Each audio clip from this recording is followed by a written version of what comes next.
You hear this statement, Ya Zunaid Musa? What do they say? It's sunnah, sunnah, only sunnah, they say. They have a bit, only sunnah, they say. And you hear this from the majority. Wallahi, this did not exist in their days. They did not even know what the word sunnah meant. They knew what following him meant. Not, it's only sunnah. It's only sunnah you get. Is it sunnah or worship? Sunnah? Oh, it's all right then. Astaghfirullah, is it deen now sunnah or not sunnah? Following him not sunnah or not sunnah? And they still have not even understood the word sunnah, and they use the word sunnah as confirmation against what they do. They never asked, wallahi, why a command was ever revealed, or how it was revealed, and should we or should we not do it? It was revealed. سَمِعْنَا وَأَطَعْنَا غُفْرَانَكَ رَبَّنَا وَإِلَيْكَ الْمَصِيرُ. We hear, we obey, Allahu Akbar, we submitted. Oh Allah, forgive us for our past, and to you is our return. Full submission. No, it's only sunnah. It's all right, it's only sunnah. Get the cigarettes out, shave beard, listen to music. Oh, it's only sunnah. Sunnah, sunnah. Astaghfirullah al-Azim. People like that to be slaughtered seriously in Islam. If there was Islamic State here, Allah inna, there will be no jails big enough for them. No jail, seriously. You probably need the whole of Australia to jail them all. And you still have no, you still need more room. Just throw them in the sea probably. It's a sunnah. In Islam, we've got to understand that following him is extremely important. SubhanAllah, there's two examples of how they loved him so much, and we'll leave it at that, inshallah. One of them had a gold ring one day, one of the companions, radiallahu anhu. And Muhammad sallam noticed this gold ring on him. So he grabbed the gold ring and threw it away, saying to this companion, wearing this is like wearing a burning charcoal from hellfire.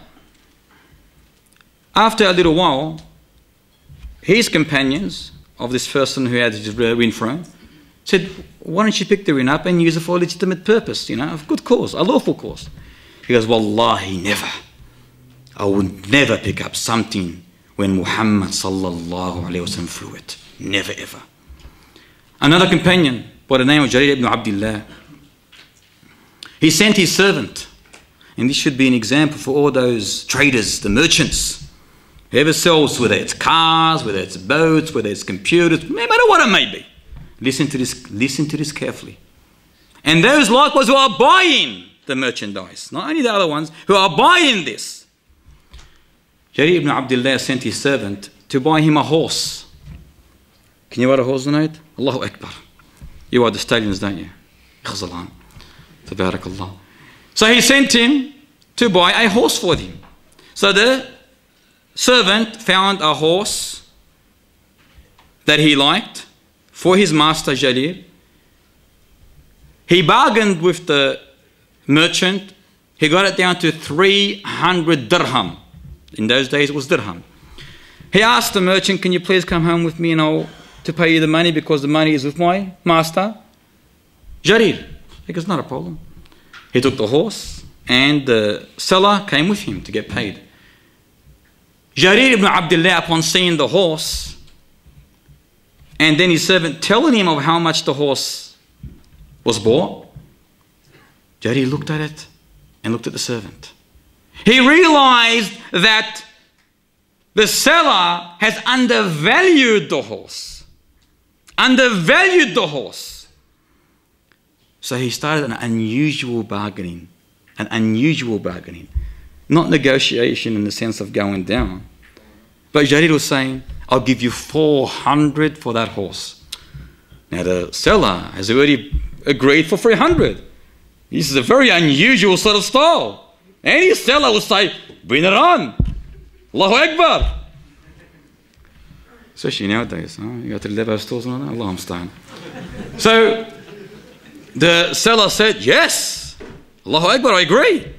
Then Jarir said, 500, do you agree? What's going on here? He said, I agree. Then this unusual bargaining kept going up and up until he bought the horse for 800 dirham.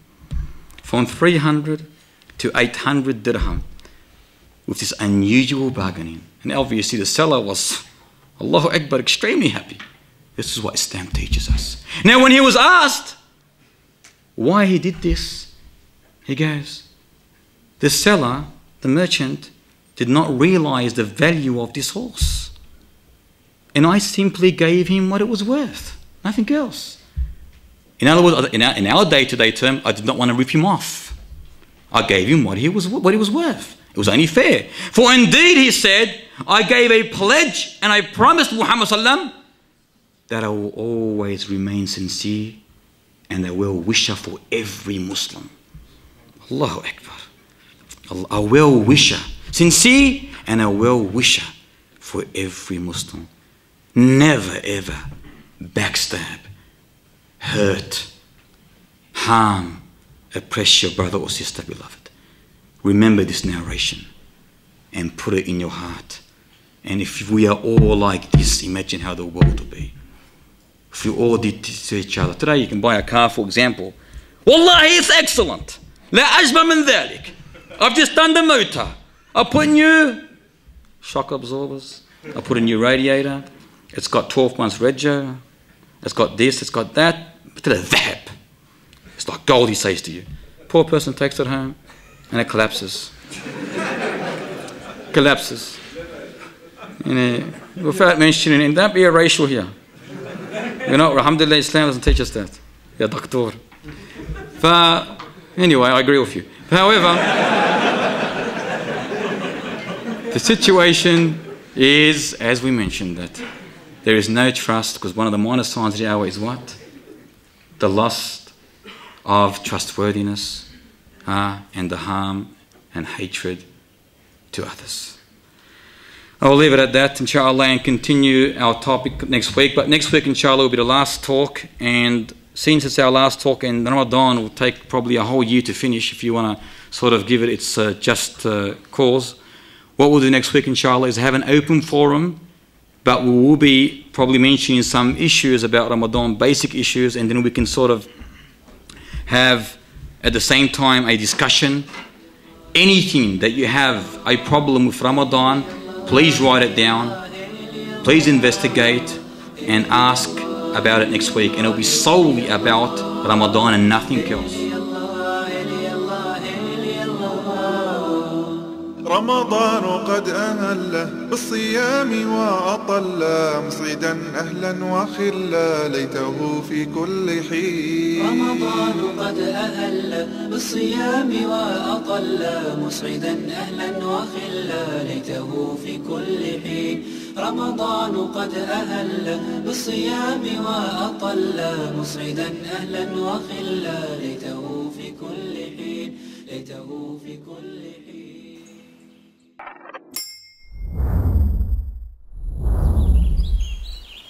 One Islam Productions, an Islamic film studio established in Australia, is dedicated to producing films for all Muslims.